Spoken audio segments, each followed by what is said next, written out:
der bliver gjort noget gennem det internationale samfund og de vestlige regeringer heriblandt Danmark for at presse den kongelige familie i Bahrain og stoppe denne ulovlige invasion.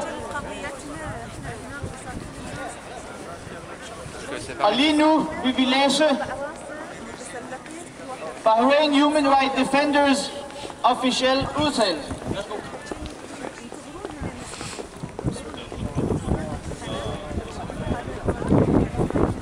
In the name of God, the merciful, the beneficent. March 14, 2011 is considered to be a dark day in the memory of the nation of Bahrain. A date which will be remembered as the start of a sparkle towards freedom, democracy, and dignity, where the people of Bahrain could not have got closer to their aim of achieving their goals and legal rights if it wasn't for the military intrusion of the Saudi Arabian government and its army. An intrusion which sole aim was to protect the Bahraini regime from the peaceful demonstrators who swept the country and flooded its streets with cries and calls to constitutional justice and equality. The foreign army which entered the soil of Bahrain started since day one the random killings, starting with 4 and the first day and multiplying the numbers daily, not to mention the daily injuries and custody of hundreds. And let me tell you, dear friends, a shocking fact. This horrific scenario is the first of its kind in human history, where a foreign military enters another country with an aim of stopping peaceful demonstrators. This happened in Bahrain, and this military is still in this country, right now as we speak, taking an active role in violently stopping peaceful protesters in all means possible, either in military uniform or disguised as civilians.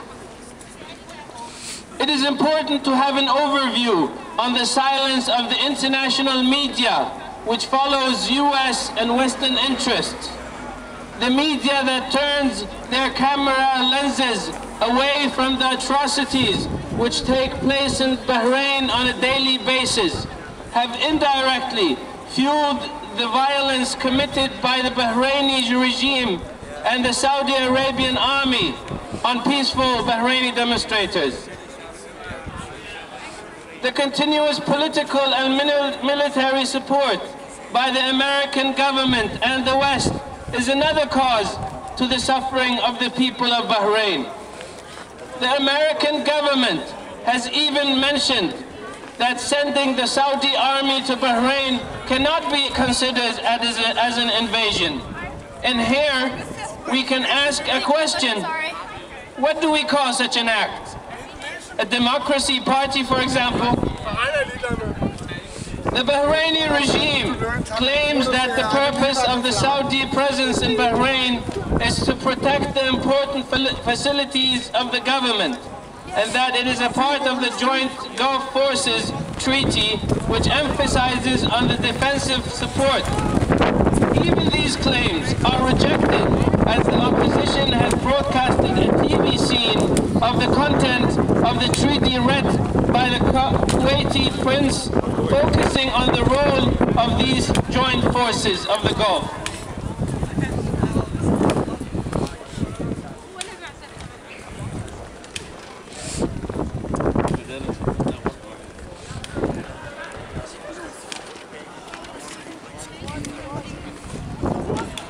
These forces protect the Gulf countries against foreign invasion to these countries from outside, and I underline, from outside, and not to be used internally within instability.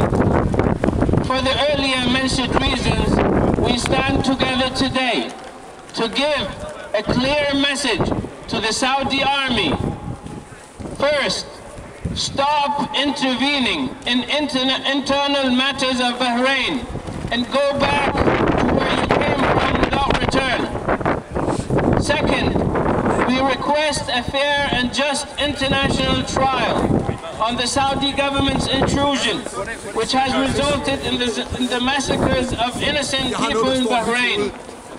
Third, we call upon a trial on the staff of the Bahraini regime that had a crucial and direct role in the killings of the innocent people of Bahrain. Fourth, we request a global pressure from the international community to stop the sale of arms to both the Saudi and Bahraini regimes.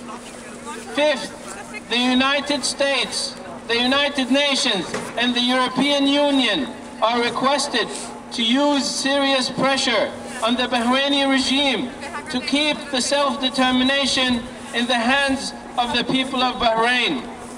And sixth, we call upon all free and democratic nations to support the oppressed people of Bahrain to gain their legal and rightful rights.